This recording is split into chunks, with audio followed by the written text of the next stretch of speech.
Hello, Idaho Watch enthusiasts. Today, I have a special video for you. This video is going to be targeted to those newer watch collectors who are considering how do you start a collection or what should I get next. For those who are trying to get into this hobby, they want another watch to start building a collection. This is definitely for you. I wanted to talk a little bit about my collecting philosophy. How do I know what I need in my collection? How do I decide what to get?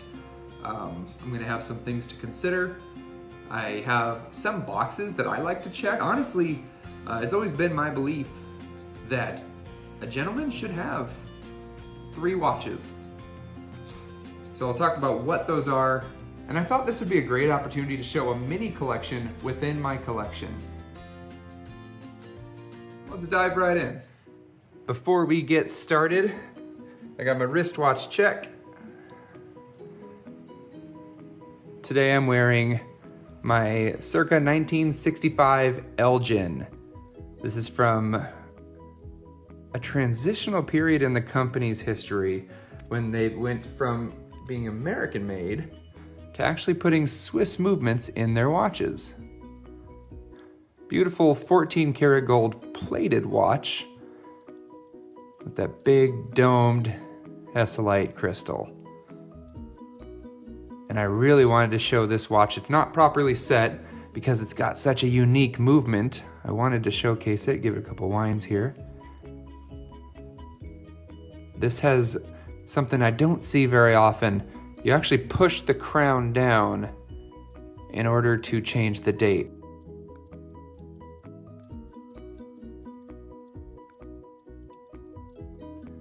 Oh, I think that is so cool. Part of the fun of watches for me is that they're mechanical. These amazing little creations and the engineering that goes into them is just beyond me. As much as I try to understand them, sometimes I still struggle. But this movement actually has a mechanism in the crown that as I push it, it'll advance that date to the next day. Of course, it's got a day in there as well. The day does not have quick set. This is a pretty old movement, but it still runs like a champ.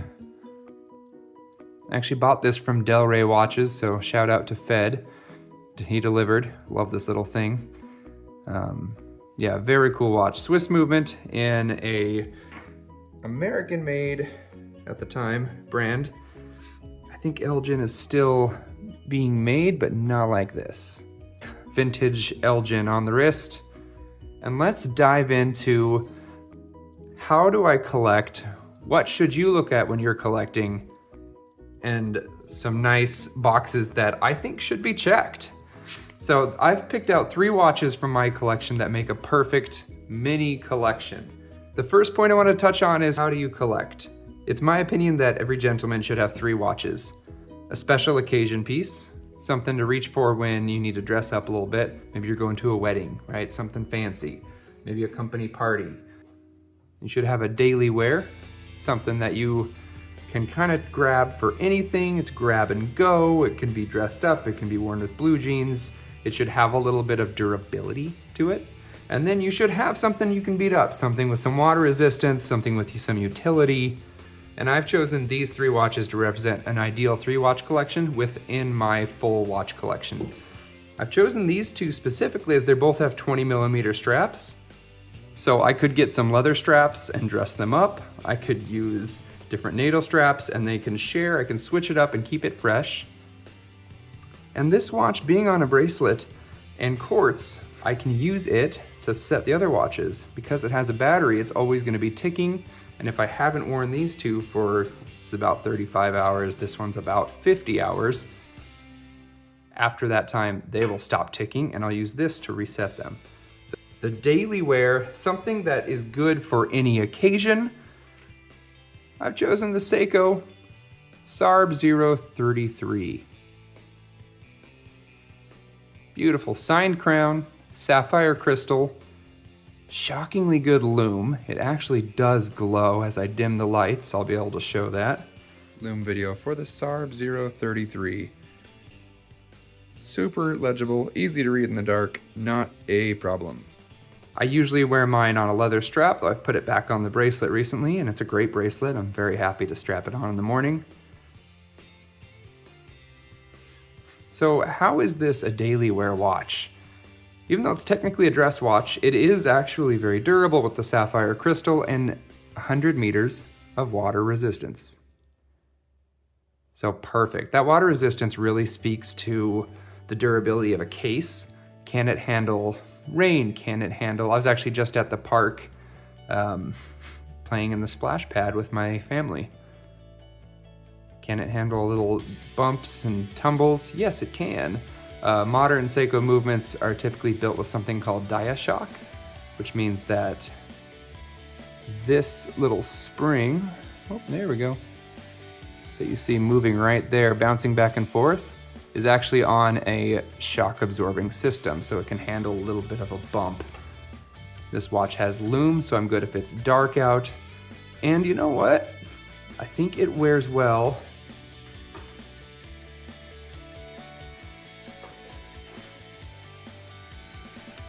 I think it wears just as well with blue jeans as it does with a suit and a tie. This would be my daily wear, an example of a watch that I can strap on and I'm literally good for anything. Not a situation that it looks wrong. It's never too fragile, too dressy, too casual. Great watch. So that's the first watch that I think we should be keeping in mind. A watch that you can wear daily. Next up, something a little bit more rough and tumble, something that's more of a tool, maybe offers more utility. This is my Vostok Kommandierski. Haven't had this on the channel in a little while now. Let me give it a wind.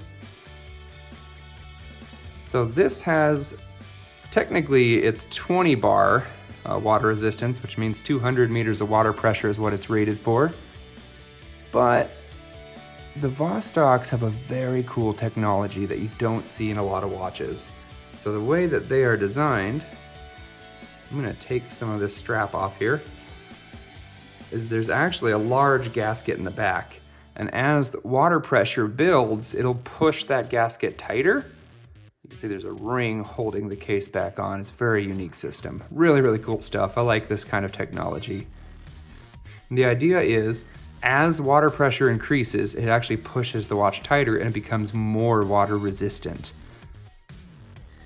So extremely cool tech, really neat engineering. When Russia was designing these things, the story, as I was told it, was they didn't have access to the big tools that the big boys had in Switzerland, and they were designing watches with pretty limited resources. And this was what they came up with as a solution for a more water-resistant watch that they could issue their armed forces. Look at that. So the case finishing's a little rough. This is not a beautiful watch as far as the finishing levels go, but I think it looks great.